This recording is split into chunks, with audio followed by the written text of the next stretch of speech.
the afternoon session. It's second day of the workshop, and I see some sort of, tired eyes, but overall I think that you're having a lot of fun, which is fantastic. I'm sorry I missed the workshop or the course yesterday. I wish I could sit there actually for a few days and really get to know this material. I was there Monday in Montreal, Monday morning, but this was just a crazy week, so I could only make it for this afternoon. And thank you very much for the opportunity. This is it's very nice to be here. What I'd like to share with you today is a bit of a practical overview of what we call solar resource assessment. Now I know that there's a lot of physicists in the room, tons of experts in material science, so some of the things that I'm going to discuss will be super easy for you at the beginning. But what I'm trying to do, what I'll try to do is to combine it with some of the other disciplines involved in making these projects happen. So hopefully you will get a couple pieces of new information. And if time permits, I can also share some horror stories or war stories from the field in terms of developing projects and some of the challenges that we're all facing today as industry players in Canada. Perhaps the other angle that I could bring this to this event is that of the entrepreneur. I had the crazy idea of starting my own company about 7 years ago, Turquoise Technology Solutions, and I was able to make a living, and it was a very satisfying and exciting thing to do at times, but it's a tough challenge, especially in the solar sector. So if you have any questions about starting companies, you can also discuss that perhaps offline. With that, I'm going to go through the agenda. And shall I wrap it up in 40 minutes, or shall I? Depends on how many questions you have. All right. I think we have an hour overall. Okay, I know that we're running a bit late, and I would love to take more questions as I go too. I would actually like to hear your voice too. It's kind of boring to listen to my own for an hour. So we will start with the motivation of the talk and some of the definitions. I'm a bit obsessed about definitions, but I think in this crowd it's going to be fairly easy. And then I'm going to give you a comparative analysis of resource assessment methods out there. I tend to specialize in one, but I don't want my bias to be all over this presentation. I obviously want to give you a broader perspective, and I don't want to make this a corporate presentation. And then I'm going to talk about something which is a bit of a concern for anyone involved in project development in Canada, which is data availability. Because you guys are quite comfortable in standard test conditions, while you step outside of your labs and standard test conditions no more. So we have to understand what's happening in Canada in terms of long-term climate averages and solar radiation fluctuation over time. We just have to have a better handle about realistically how much electricity we can generate using PV technology. And then I really want to focus more on a case study at the end, where I will try to put all of these concepts together, mix it up a bit, and hope that you might remember a couple of points after that. So this is the motivation, and it's a bit simplistic, but the whole point is if someone comes and talks to me and says, look, I have my own land, or I have my rooftop, I don't know much about solar energy. Can you explain me what I have to pay attention to make sure that I make good decisions in terms of as a project developer or an investor? Well, I would say let's look at three things. Let's take a look at the resource, and that's the topic of today's talk, and the technology, which was the topic of, I guess, the rest of the workshop or most of the sessions. So your concentrated PV, the organic PV, efficiencies, everything. I'm sort of grouping them in this part of the diagram. And then finally, finance. You would be amazed how many people are actually interested in this, more than the other two. When you go to industry events, when you go talk to banks, for example, or some of the investors, obviously they want to understand what's going on in these two, but it's all about the bottom line. So you have to be able to convince them that the technology that you're about to commercialize and you're going to install in such and such location is going to bring this many % of return on investment for the next 20 years. That's the number that they're waiting to hear. But how we cannot get there in the first step. Obviously, we have to combine all these three domains and to be able to come up with some realistic, again, realistic estimates of what might happen.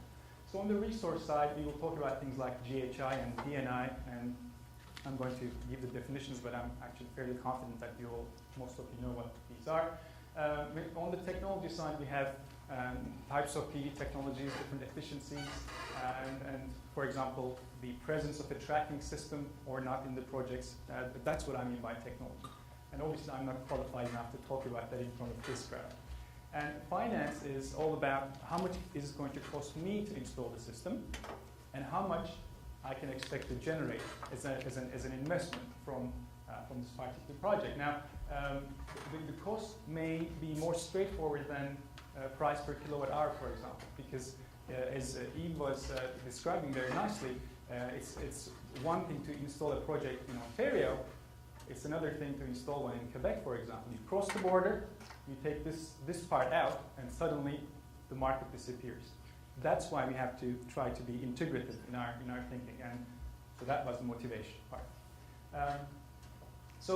I'm not going to spend too much time here, but just to tell you, when you talk to people in the industry, people use words like insulation, then they say insulation, and there's a lot of confusion. So I want to make sure that you're all okay here, and I think we are.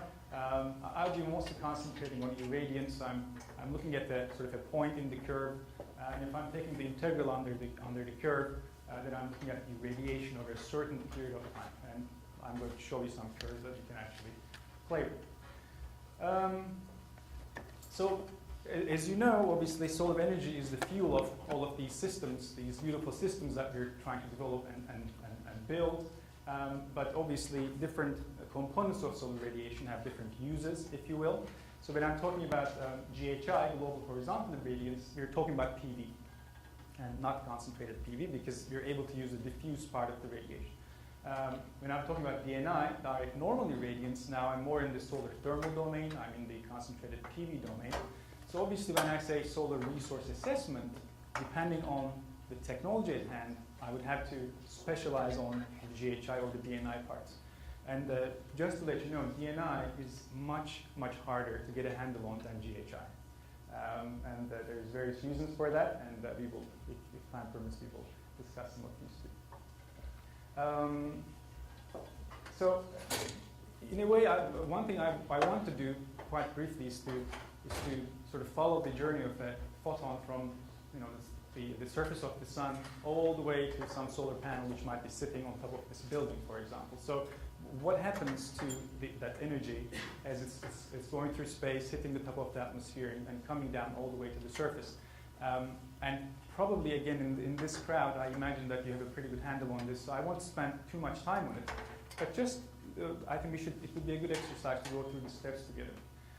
And then I put the sort of more formal definitions of the components of radiation here, if you would like to refer to them later. By the way, I'm not sure if you will have access to the presentations. I hope you will. But absolutely. I mean, but I heard that if I have diagrams from scientific papers, for example, I may not be. You can discuss it. Anyway, I can remove them, and my material is your material, essentially. I obviously, I'm entirely okay with that. Now, let's take a look at the big picture for a second. A chunk of extraterrestrial radiation is hitting the top of the atmosphere, and due to aerosols, other particulate matter in the atmosphere, water vapor, you're losing chunks of this radiation, and fortunately, in a way, right? Otherwise, you would be evolving into different creatures, most likely. Due to diffuse scattering, we have splitting of the radiation, and at the end we have a direct beam which is coming through. We have the diffuse radiation coming from sort of all directions, and then we might have some reflected radiation from the surface, especially if the surface albedo is high, if it's for example, if it's a snowy day. So our solar panels would be using all the radiation which is reaching the surface. And again, if I'm interested in the sort of a fixed solar PV sort of plain vanilla system, I'm looking at the total radiation, maybe a bit reflected too, especially in winter months. But if I'm in concentrated PV or solar thermal, I'd like to know what the direct radiation component is. So what determines solar irradiance hitting the surface? I would like to break this into three chunks again. The first two are actually fairly easy to deal with. Earth's orbital position and solar geometry. With Earth's orbital position, I'm really talking about Earth's orbit and the revolution around the sun, etc., and the extraterrestrial solar flux coming and hitting Earth. For smaller time scales, like a decade or a couple of years, not too many exciting things are going on here. And it's fairly easy to model, essentially. Now, one level down, when we look at solar geometry, now I'm 1 point on a revolving planet, and there's a lot of trigonometry involved, but it's still fairly easy to model, and it's deterministic. Now, when I hit the atmospheric effects, the fun begins. It's suddenly starting to become a bit more tedious, the math behind it as well. And the technologies that we need really to model the atmospheric component is going to be more challenging than the first two. So now, when we're talking about solar resource assessment, again, we have to combine all these three components and reach the surface of the Earth and really understand what's going on in terms of the level of solar radiation we have, and also the variation of that radiation over the course of time. So I like this diagram quite a bit to be able to continue with our journey. We're at the top of the atmosphere. This is Schillings et al. 2004, very nice paper. What we're doing is the extraterrestrial flux is pretty much uniform. It's constant over time. It's not changing, at least throughout the day, depending on Earth's distance from the sun. It changes somewhat, but not drastically. And then we're going through the layers of the atmosphere, right? We're going through the ozone level. We have various scattering happening, water vapor, aerosols. And then, if there were no clouds, you're hitting this curve. And that is also what we can call the clear sky level, or the clear sky model, the type of model that we use to reach this level. So in order to get there, we have to take into account what happens at various levels of the atmosphere. But then clouds kick in, and the magnitude of the change and actually the rapidity of the change speeds up. So clouds are much more dynamic than some of the other processes which are acting on the solar radiation as it's traveling through the atmosphere. And this is actually for DNI, and you can see that if it happens to be quite cloudy around noon, you can have a very drastic fall in the available DNI resource, while GHI may not be as severely affected, but nevertheless, obviously clouds are going to reflect radiation and also decrease the available GHI resource.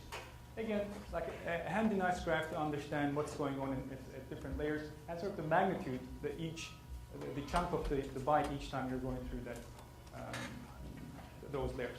Now, I just want to spend a bit of time on the clear sky model to better understand again what's going on. One thing I learned, which I thought was quite interesting, is the energy density of radiation hitting a sphere. Because as we all know, as you go further north or south towards the poles, the amount of solar radiation at the surface is going to decrease. But for me, the most beautiful explanation came in the textbook. In fact, it wasn't a scientific textbook, even it was for the general public. And essentially what's going on is as we're moving further away from the equator, the solar radiation is actually dissipated over a larger surface area because of the geographical shape of a sphere. So we are losing energy density. That's why latitude is such an important part of solar radiation. And elevation actually is helping us. The higher we are, the less atmosphere there is for the energy to pass through, the better off we are. So if you're on the equator somewhere at 3,000, 4,000 meters of altitude, that's a beautiful spot for solar energy, but obviously that's more of an ideal place to be, and that's not necessarily where we are at all when we're trying to develop something in Canada's climatic conditions. So I want to now move on, now that we sort of established somewhat of a common understanding about what's going on with solar radiation over time and also spatially. We can move on to how we measure this in the field. And we can talk about, again, 3 different ways. I didn't do this on purpose, but it seems to be the holy trinity today. On-site measurements, reanalysis data, and satellite irradiance model. These are essentially the three tools or sources at our disposal when we want to know how much solar radiation there is at different parts of the country. And there's a big difference between measurement and model data. And obviously, the more measured data we have, the better off we are. That's for sure, because it has the highest level of accuracy. Whenever we're modeling things, we're, of course, losing fidelity, and we're not going to get as accurate results. But the problem with on-site measurements, especially for Canada, is there's scarcity. There are very few publicly accessible measured data sets that are at our disposal.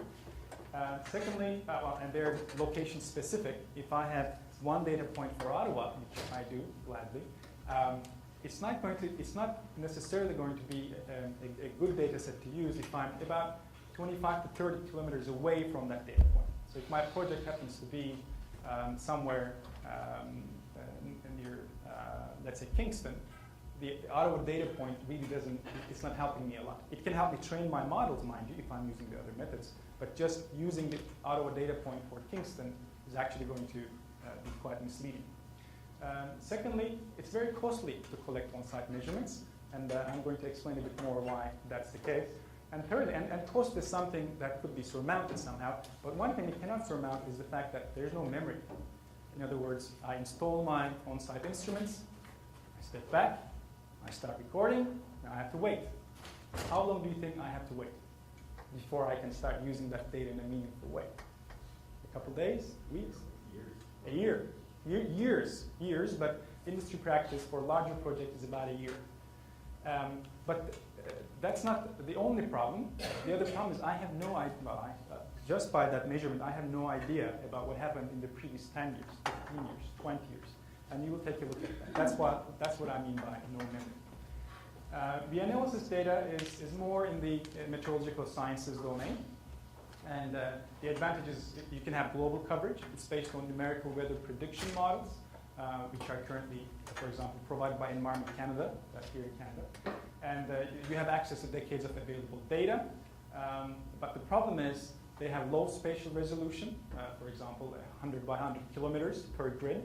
And so that's, again, if you're depending on where your project is, you may not get pinpoint accuracy for that location. And the accuracy level for solar radiation is, I would call, medium to high, because they're not meant for that. It's more for other types of weather data, such as temperature, precipitation, etc. Then moving on to satellite irradiance models, which are fairly new, I would say. In the last 15 to 20 years, they became more mainstream. The technology initially started in Europe in mid-1980s with the advent of meteorological satellites. And the advantage is you can have global coverage through different generations or series of satellites. It has a relatively high spatial resolution, 1 or 2 kilometers per pixel in the images, which isn't too bad. And you have access to decades of available data. So we're retaining that memory. And that's, again, for solar project development, that's actually very, very important. The problem is their accuracy levels obviously are not as good as on-site measurements, because, again, you're modeling a physical phenomenon instead of directly being able to measure it. There could be gaps in data availability. A satellite might be down for a week, maybe even longer. And snow cover happens to be a big problem with this type of technology. And for Canada, as you can imagine, that's a bit of a challenge as well. But there are ways around that. Okay, before I go to the next slide, if I give you this information and ask you, so what should we do? What would you suggest that we do? Yes, sir. It probably depends on the scale of the project. If you have a very large solar installation, you might want to spend taking on-site measurements. But if you have something you're going to put on the roof, you might be able to use SATA data because there's going to be some payback how much money you spend on research. Yeah, you're absolutely right. Of course, depending on the size of your investment, you may want to better understand your resource. But what else can I do instead of picking one or the other? Yes, sir. You can choose hybrid solutions based on the situation. Like you can take on-site measurements with some sort of data collection system so that you do have a memory and you can link it up to a network so that people off-site can access the information as well. Wouldn't that be nice? Taking measurements and then sharing that information. A hybrid solution, actually, that's where I'm going at. What I could do is I could take my measurement and then I could use that measurement to train my satellite model and then go back in time. So I increase the accuracy of my satellite method based on the on-site data. So I'm specializing for that location essentially, and I'm going back in time. That way I'm really getting the best of both worlds, and that's called measure, correlate, predict. It's actually a fairly common method also used in green energy resource assessment as well. This is not at all specific to solar. Obviously, there's actually a lot that we can learn from the energy sector. So I get the location-specific accuracy of that measured data, but I'm also using my time machine of satellite images, and I'm going back, let's say, 10, 15 years. Yes, So when you do that, what assumptions do you make? For example, if ground cover is changing over the decades, does that affect the ground cover like vegetation, or actually I'm not even seeing the ground cover using the satellite method. I am seeing the ground, but mostly I'm seeing the top of the clouds, and then I'm seeing land. I cannot really discern any in very large scale. I guess you could say yes, there's more vegetation here, or maybe there's snow cover there. But really, 1 kilometer pixel size is not a very good spatial resolution. There's other types of satellites which does exactly what you suggested. You can actually classify types of vegetation, which in fact, interestingly enough, has a bearing on especially solar rooftops because of seasonality. And we're working with a team at UBC, and they're using another type of technology, LiDARs, to understand the foliage around houses, for example, to see what might happen at different seasons. Because if you have deciduous trees, you have a certain shadow pattern. Anyway, okay. For the sake of time, I'm going to advance. Now, let's talk about ground-based data availability in Canada, because it would be fantastic if there were sort of a nice network of ground stations that we can tap into in Canada and get high-quality data and be able to use that kind of information to guide our decisions. And when at first sight, it's very promising. You go to Environment Canada's website and you have access to beautiful data sets. But then you start digging through and some problems emerge. It's very hard to find recent data. Environment Canada data sets generally end at 2005. I'm looking at E2. If I'm making any mistakes, jump in. This is my own experience. And the other problem is most of the data is not measured. It's modeled. They have other types of instruments. They're not measuring solar radiation, but they're measuring other climate parameters. And then they use that information to estimate what the radiation may be. Therefore, if you use that information as measured data, you're not actually making a mistake. It's just another model data source. So when we did that and then looked at our correlations, we were very discouraged until we managed to find a measured data set, which made us really, really happy.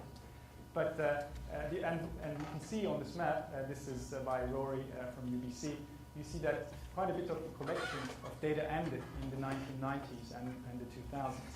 And this is really a shame, in fact, for Canada, because this type of information is not just for us, it's also for climate change research. And we're losing memory. The whole country is losing its climate memory. And in the long term, I'm afraid that this will come back to haunt us. But anyway. So I mentioned that on-site data measurement could be costly, and this is to give you an example of what you can achieve by investing in this. If you spend about $30,000, you're going to get an instrument suite like this. It's going to have a pyroheliometer for measuring direct radiation, and then you're going to have pyrometers, some of them shadow, so that you can measure GHI and the diffuse components of radiation.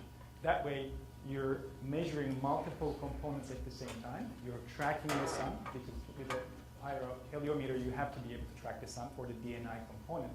And then you can even use that information to verify and cross-check as you go, which is very, very nice.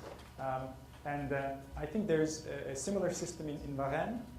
I think we have you have one in Varennes, and maybe 2-3 other locations in Canada. Within Environment Canada, there may be other.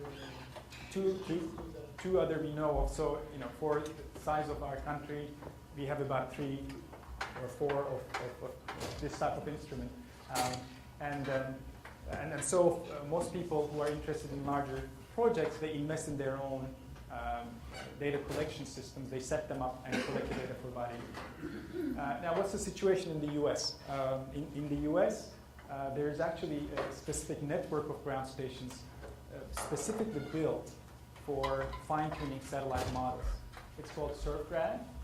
It's under NOAA's jurisdiction. And these are the locations of SURFRAD. And there's even a sort of a more dense network in the middle of the US. They pick the locations based on different climatic conditions. So it's not random. They're actually trying to get data from very different types of climatic conditions. The nice thing is the data is by minute. So I mean, for us, getting hourly data, one data point per hour, is a blessing. And having by minute data is luxurious. We don't know what to do with it. We convert it to hourly, actually, daily time. And you can get data from yesterday. You can get very recent data on an FTP site, and we love it. We use it. We wish, of course, we had a similar luxury in Canada, perhaps one day. And the data sets go back to mid-90s. So for decadal type analysis, it's actually sufficient to look at sort of long-term patterns, not just 1 year. Now, what about satellite-based data availability? This is what we have in Turquoise, and what I do is I just overlay some of the satellite images that we typically use to show you the coverage. Not surprisingly, we focused on Ontario because that was initially our target market. So we have overlapping coverage from multiple satellites in Ontario. Unfortunately, in the Maritimes and the eastern part of Quebec, we don't even have coverage there. And then we started specializing on the US market, and that's why we focused our attention to the continental US, leaving out Alaska and Hawaii, because the satellites that we use don't even cover those zones. And we have data sets starting from the beginning of 2000 until the end of last year. And as I mentioned, 1 or 2 kilometers per pixel resolution.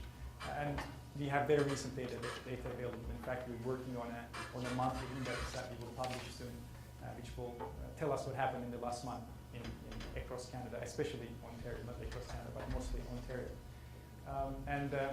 We like working with universities, and we share our data. We don't see them as customers, so if you need data for your research, please contact me. I would be happy to help. Now, just a note on the methodology about how the satellite-based methods work. Remember the clear sky model? We said we have a model which brings us to sort of be as close as possible to the surface of Earth, but it's not taking into account any cloud cover. Well, if I have a cloud model, if you will, or a cloud index is the formal name, if I have a cloud index that I can build for that location and combine that with a clear sky model, then I should be able to fairly accurately estimate the GHI and DNI radiation levels reaching the surface of Earth. And in fact, that's what we do. This is a raw image, a raw satellite image. That's what you would see, let's say, in the weather forecast in the evening on TV. Or I guess nobody's watching TV anymore, but you get the idea. We extract the pixel values. It's essentially just the pixel intensity. We grab the intensities, and we build a cloud index, which is just a quantitative way to measure, let's say, the strength of a cloud as a filter. And if it happens to be a very cloudy day or a moment, then the pixel will be quite bright, and we would use that to scale the clear sky values to reach the GHI values at the surface of Earth. And then in this example, we did this for an entire region, but you could also do this for a single pixel. You can just drill down. It doesn't have to be based on the whole continent. So what about satellite data availability? It's actually quite nice in terms of what can be achieved if you're able to use satellite data from Europe as well as from Japan and China. Because essentially you have global coverage. Those Sirius satellites are, it's actually somewhere around here now. Sorry, this is from NOAA, and they didn't update it yet. But there's GOES 13 and 14, in fact, now that we're using for the Americas, North America and South America. Moving further east, we have the EUMETSAT. There's a consortium of countries in Europe who operate weather satellites. We have EUMETSAT data. And for Asia Pacific, there's Japanese Meteorological Organization has data, as well as the Chinese, but it's really hard to get the Chinese data. And for the latest generation of imagery, Meteosat images, you're looking at every 15 minutes, which again is nothing like the SURFRAD data. It's not by minute, but getting a snapshot of what happened every 15 minutes is actually very, very helpful. At the beginning, when we were looking at 1980s, we had about 6 images per day. So the technology has advanced quite a bit.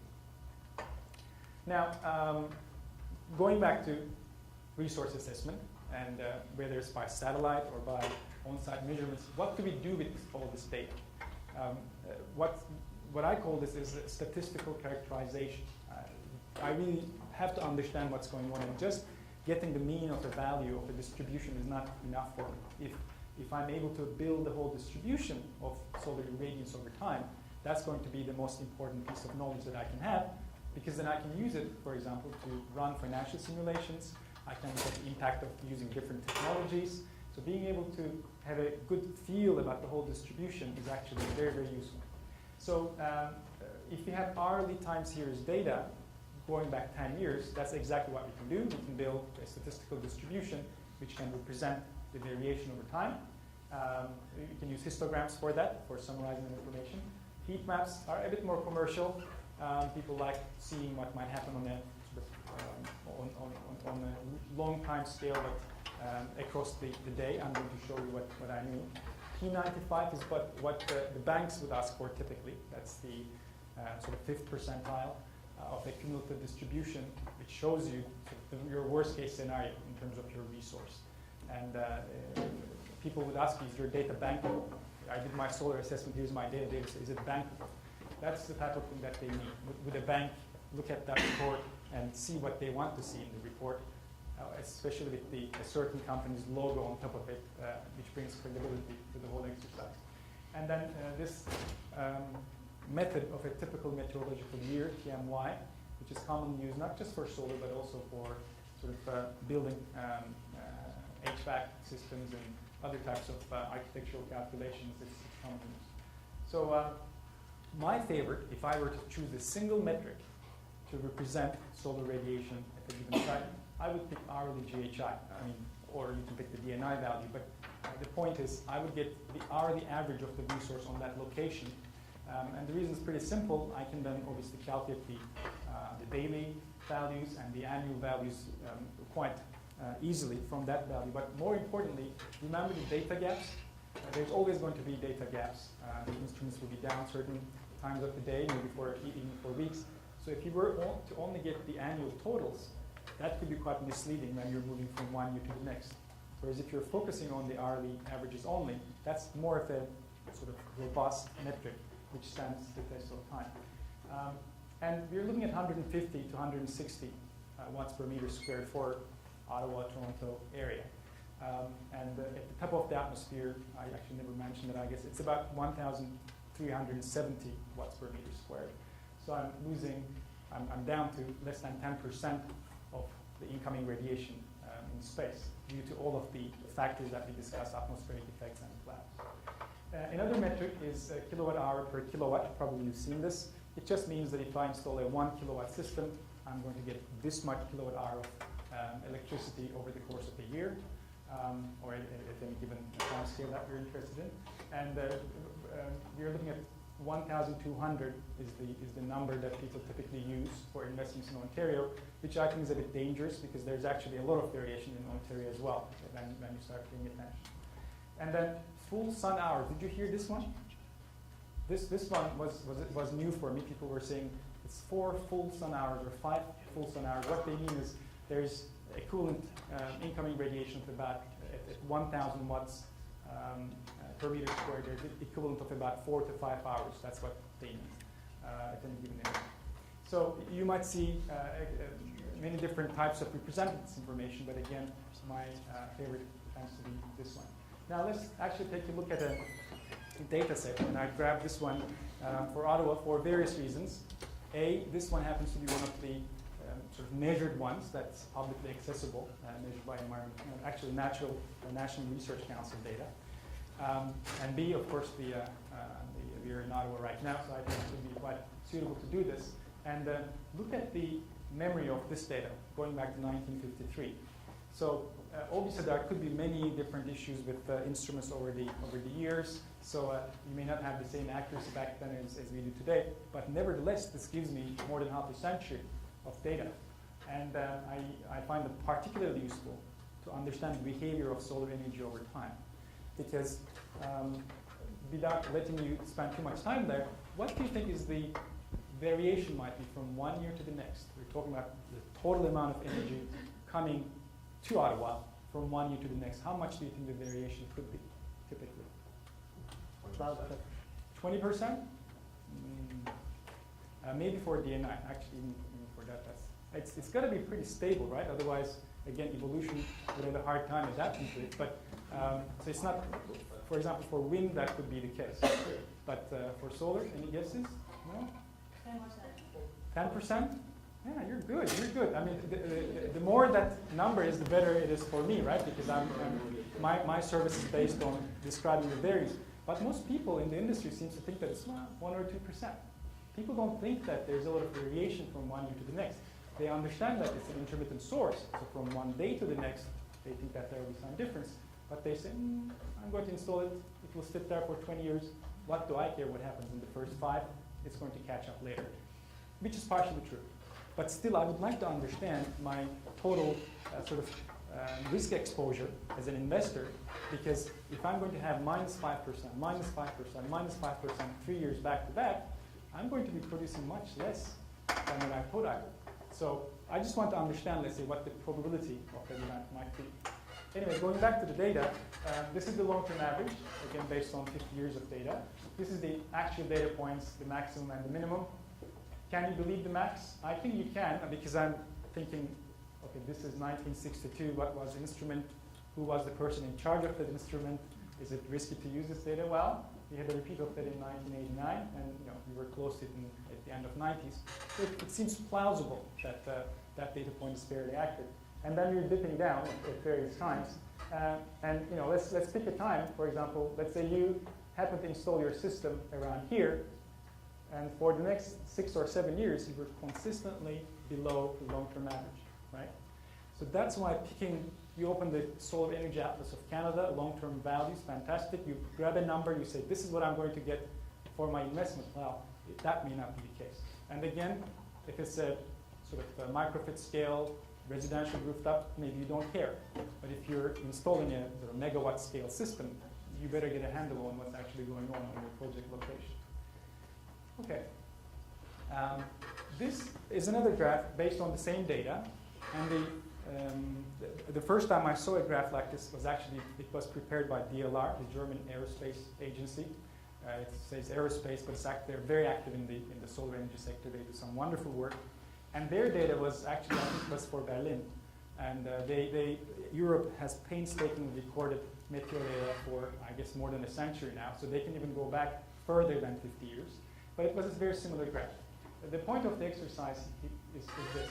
If I have a 1 year measurement, 1 year measurement only, specifically for Ottawa, we're talking about Ottawa, I could be off by, if you combine those numbers, by 15%. I could be below average or above average, but I may not know this, right? Without looking at the long-term trends, I may not know this.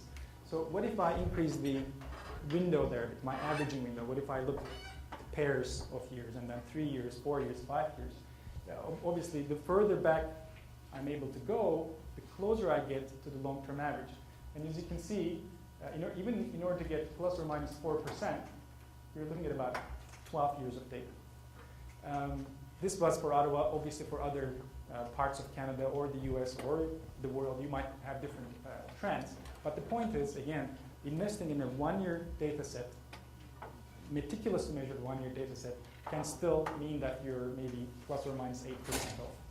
It may not be the case. Maybe you're right on average too, but you have to make sure that that's the case.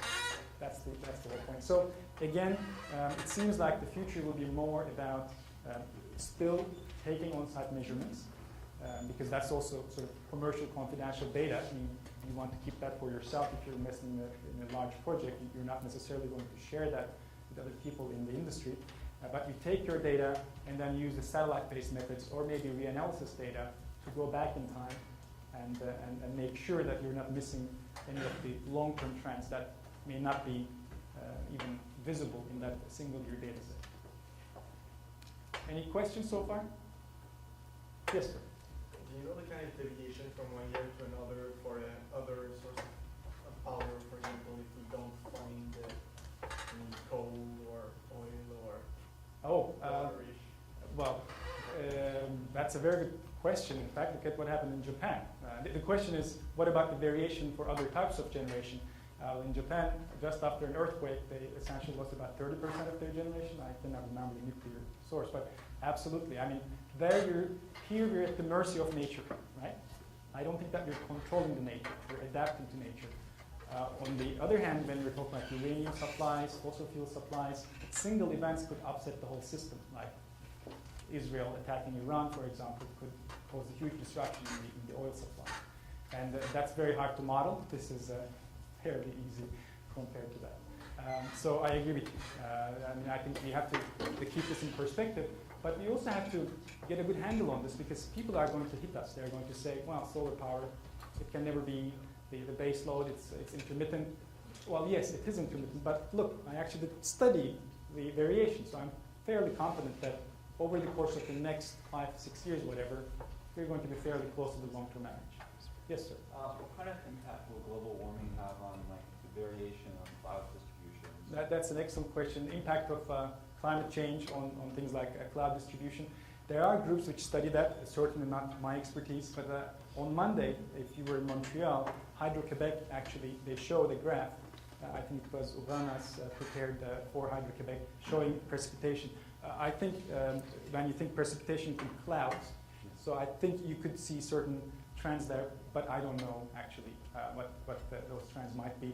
I'm looking at the numbers and what the numbers are telling me, not necessarily getting into climate change science myself because it's certainly not my expertise. But that's a very, very good question. Okay, so what other types of tools that are out there to better understand the solar resource? Obviously, pretty maps. People like making pretty maps. By the way, this is the team which worked on some of this technology. I wanted to just put them there to put the human dimension in this too. And this is the P95 curve that I mentioned before.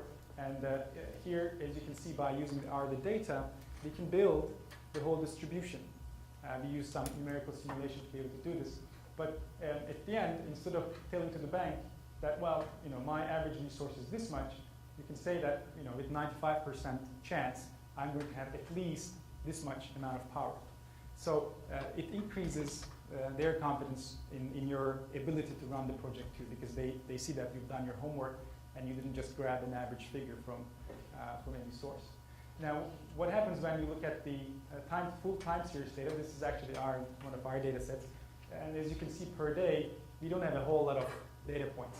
You're lucky if you have something like 50 images per day. And some of those images obviously are nighttime images, so they're not that useful for that particular point. But nevertheless, when you put them, when you stitch them all together, you can actually see the variation of the resource over time quite nicely. But we seldom use information like this. We almost always summarize it in one format or another. Histograms. I love histograms. Most people in the industry are scared of histograms. They don't want to see histograms, but I'm still trying to show them histograms. I don't know why. The point is, a single snapshot, this is a daily sum for one location. These are the hourly averages.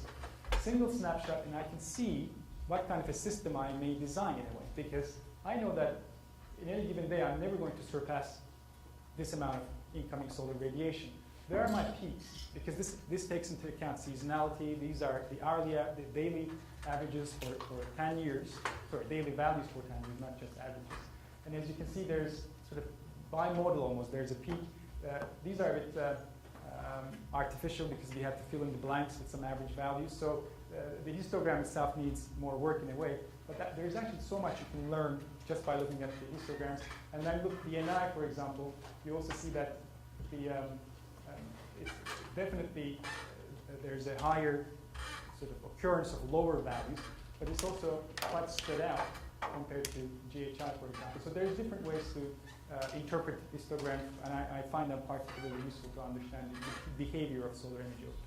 Are there any particular commonalities as you start looking at those histograms at different sites? Yes. And I'm thinking about this from the perspective of wind, where they have the same things, these probability distributions of wind strength, and then that can very quickly be thrown into some model equations and you get power out at a site. Can we Yes. create that same sort of thing for solar? Absolutely, we can. In fact, there's a team based around Stanford University which are developing a new way to use statistical information for Monte Carlo simulations.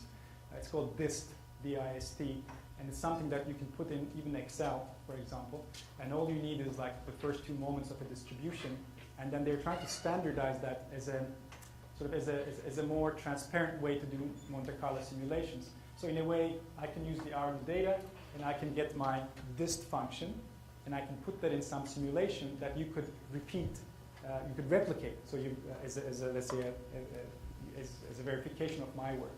So there's definitely more work going in that sense. You don't necessarily need this whole DIST thing. Obviously, you could program it yourself. You could use the information in many different ways. So I will just continue along so that we have a bit more time for the case study at the end. And here, this is another sort of standard thing that we give to our clients. It's a heat map in watts per meter squared, which tells you what's going on that site across different seasons and throughout the day. And people like, again, seeing pretty colors in maps and graphs. But really, I should have shown you the DNI one. I don't have it with me.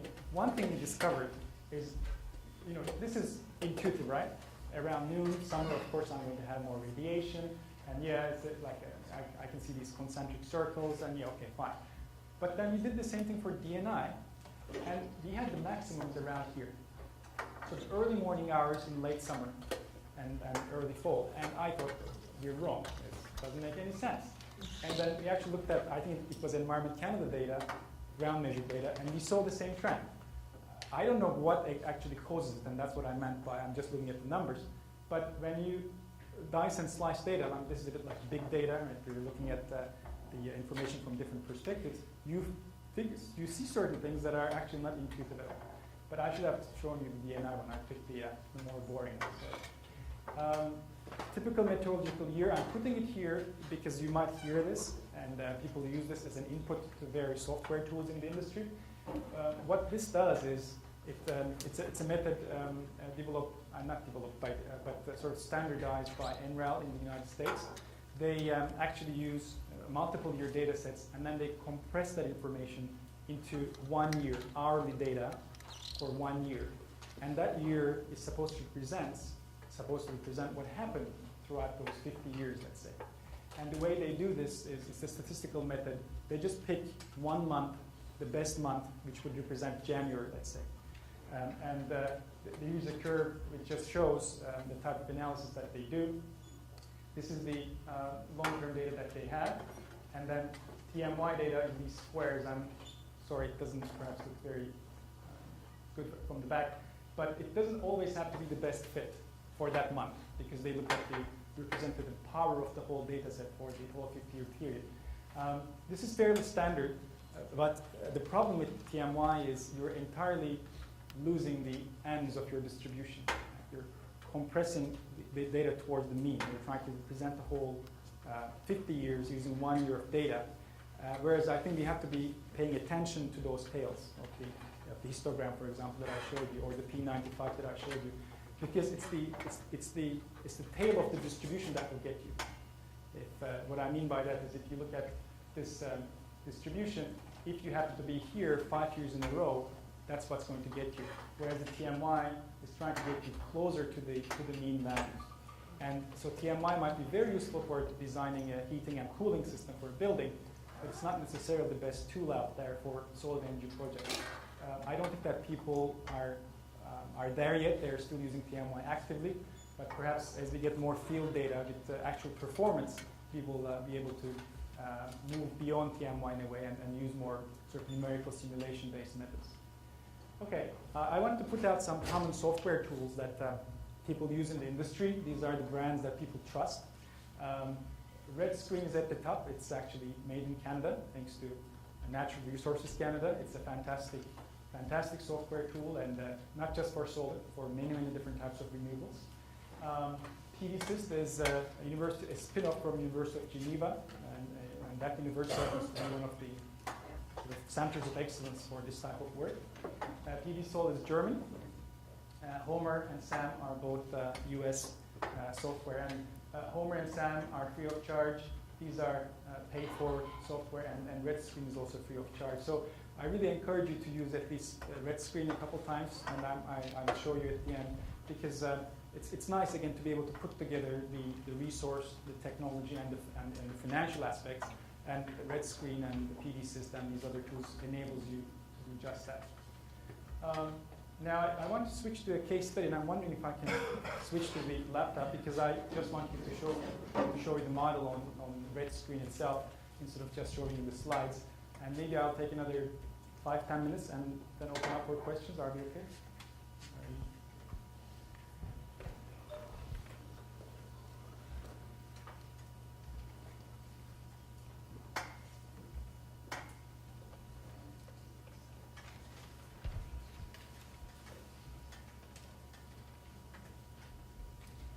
Worked. That's pretty amazing. Oh, I was talking too soon.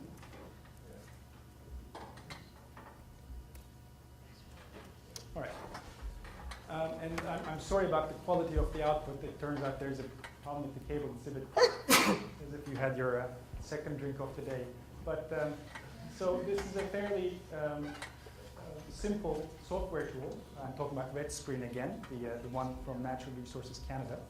And you can pick many different types of renewable energy projects. In this case, we're going to do a power project, because it could also be, for example, the heating project. And you're connected to the grid. Don't worry too much about these.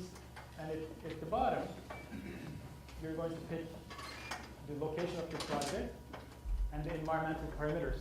Now, normally speaking, there's a built-in database in RETScreen to actually get the data for that particular location. But you cannot just pick any location. It has to be one of the airports generally, because airports have some meteo data. But in my case, what I did is I actually inputted, this is for Thunder Bay, I inputted our own satellite-based estimates. So it's not meant for this, but you can actually copy and paste your own data into RETScreen. So. And I like playing around with things, that's why I did that. The meat really is on a single page here. And at the top, we have an energy model. And at the bottom, we have a financial model. And I'm going to show you both of them. And so we can, sorry, I think I clicked there by mistake. So what I'm interested in is actually seeing what happens when I change certain assumptions about my system. This is, by the way, sort of a typical microfit installation, about 10 kilowatt in size, not typical, but a larger, let's say, microfit installation. And if you remember the rates that Eve was showing you in terms of the microfit rates, did I change things again? I'm sorry. Here, I'm going to do this.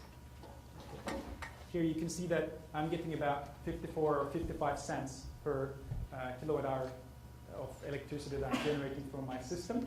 And then on the other side, you see the GHI values, daily values. So remember the 155, 160 I mentioned? Just multiply that by 24, and now we're in the kilowatt hour range, just converted to that. And for each month, I have a separate value. Now, the way RETScreen works is it actually picks one day of each month as a representative day for the whole month. So this is actually used for, let's say, 17th of January, generally somewhere in the middle. And then it goes, there's a time step, it goes through every hour of that day, and then uses that value as an approximation for the whole month. And this method, although it's pretty simple, is actually very powerful. It's actually quite nice. And the values obviously increase the moment I'm going from horizontal to the tilted plane. And I can do that right here. I can determine actually what my angle is going to be. And if I install it, let's say with a 30-degree angle instead of 20 degrees, look at 4.08 right now. I didn't change it yet. It's still 20. Now it becomes 4.21. So this could be somewhat of a crude tool, but still a tool to try to optimize your inclination as well. And those horizontal to inclined plane calculations are a bit like open heart surgery. You get in there and you split the beams and then you try to put them back. It's actually fairly complicated, so it's really nice to have them in a single package here. And then for each month, you see the exported electricity to the grid. This is how much money you're going to make when you multiply that by how much they're paying you, essentially, and that's what most people are interested in anyway. So now, let's change our technology, right? The resource is the same. Financial part is pretty much the same, although the cost will increase now because I'm going to put a tracking system, okay? So instead of a fixed system at a 30-degree angle, which gave me about 4.21 kilowatt hours per day, if I had a 2-axis system installed, suddenly I'm up to 5.75. Now, what's important about this is the person who is trying to sell the tracking system is going to say something like, up to 35% more electricity. Where exactly? Are we talking when we tested it in Germany, or are we talking in the climate conditions in Ontario? Well, these are the types of tools and the data that you need to be able to do that due diligence for yourself. And probably your favorite part would be somewhere in the middle, where you can pick different types of PV technologies. And there's actually a database that you can tap into and pick a certain model, and then efficiencies change, and so you can play around with the technology part to your heart's content. And at the end, there are certain assumptions like the losses, for example. You assume that there's going to be about 5% losses in the system. Inverter efficiency will be about 94, 95%. And obviously, those are assumptions, and they have actually a pretty big bearing on the final numbers too. So at least this way you can document them nicely and show them. And finally, I'm going to show you the financial parameters. And again, if you were to talk to a bank or a project developer, this is what they're interested in. I mean, they would probably like to hear more about PV efficiencies and the trends and organic versus concentrated, et cetera, et cetera. But at the end of the day, you give them this number, that's what they would love to hear. If you tell them, well, you're going to have 50% IRR, internal rate of return, it's just a financial metric, they probably wouldn't believe you because that's a bit too good to be true, especially at this day and age. It's like making 50% on your investment every single year. This happened because we picked the tracking system, we boosted the generation, but we didn't increase the cost of the system, right? So if I increase the cost, obviously that's going to go down, but I won't do that now. I know that you're tired. So I'm going to switch back to the presentation to conclude, and then we will see how many questions we might have. And if I cannot answer them, my email is at the beginning of the presentation, but you may not have access to the presentation. I will leave some cards anyway. So my point today was that solar resource assessment is a key part of understanding solar energy investments and the valuation of these investments. It's not obviously the only part, but it's an important part of this analysis. Data availability is a bit of a problem in Canada. It's actually, it could lead into some bad investment decisions, and that's what I'm trying to help with my clients. And satellite-based technologies have come a far way. They're actually increasing the accuracy. There's some very nice technology coming from Europe. It's not just us in Canada. There's another company in Halifax trying to do something similar. In the US, there's providers.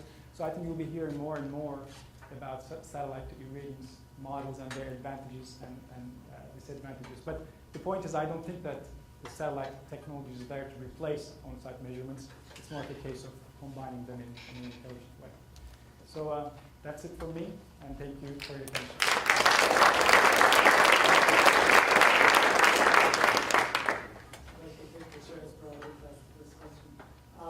So you showed a lot of irradiance data. What I'm curious about is whether you have any spectral information. A lot of us here actually work on CPV type things, where it's the spectrum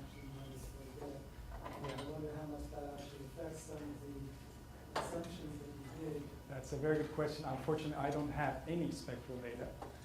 And again, I guess the limitation is a bit the data sets which are available publicly tend to be just either measuring GHI as a single quantity, or even modeling GHI based on other measurements. So I'm afraid I don't. But if there's any university interested in setting up systems like that, we would most certainly be very happy to support the effort. Okay, we'll talk about that later. Okay, any questions for the speaker, please? It would seem that something like solar resource assessment would maybe be done by installers, who are going to be putting the systems in place and deal directly with people to kind of tell them, well, you're going to make this much money and whatnot. So do you find that people prefer to have a third party like you do the resource assessment and maybe back up what an installer might have to say about how much money they're going to make? In fact, that was one of our early assumptions too. Like you're like an independent third party, and for due diligence, you're fairly well positioned. For larger investments, that's what we're observing. Not that we have worked for many large investments, unfortunately, but at the smaller scale, at the microfit scale, people typically call a couple installers, get a couple quotes, and they make a decision, because at the rates that the Ontario government was able to offer, there really wasn't a huge need for what you're doing. I mean, either they're making 25% a year or they're making 22% a year. They're still making a huge amount a year, so for them it was a no-brainer. But I think as the subsidies disappear, and we're looking at more of a supply-demand-driven market, those percentages will matter more and more. So, and we're trying to make this much easier to access through a web-based platform, and that's the idea for it, especially for the U.S. rooftop market. So in terms of your customer base, it's sort of like the mid to large scale is the... Traditionally, it has been more on the smaller scale, microfit side, but we're working on a couple proposals for larger customers. It's hard to break into that space because you have very well-established players moving in from the wind energy side as well, who are now specializing on both wind and solar. So again, the reputation of a company plays a very large role in how much you can market these things, because banks, being conservative players, they want to see certain logos on those reports, and the logo of Turquoise is not there yet. Question to the CPV system. They need DNI only, or should be better. So, I would like to know how much is setting up the system in an area which has a lower DNI, like for example Canada, compared to countries in the DNI level. So, is it a huge difference that make a system really not payable or not really efficient, or Yeah, I mean, I think it's a fairly large difference. Obviously, it depends where what you're comparing here. Generally speaking, DNI values are very close to DNI value, GHI values, in Ontario, or this part of Ontario. So if it's 155, 164 GHI, we'll see something similar for DNI as well. But of course, when you go to New Mexico and you go to the Atacama, I mean, DNI values are going to be drastically higher. It's also much harder to model DNI data from GHI, and we're very much open to any ideas about how to improve that, because what we come up first with is GHI. From there, we try to estimate DNI. So it's like modeled out of a model, not the best. But the inference on the actual PV system for CPV, do you have any idea about that? Because the thing is, if I ask a CPV person, I don't know, and if I ask somebody like you who knows about that solar I don't have numbers on top of my head, but with the tools that you're building and the industry standard tools, most certainly you can get those answers yourself. Actually, just playing with RETScreen, but of course, RETScreen is not meant for CPV. I don't think so. Is there a... No, it's not. They can be rented. Yeah, but maybe in the next edition there could be one. But we can discuss offline maybe how to better be able to estimate CPV performance. Very good question.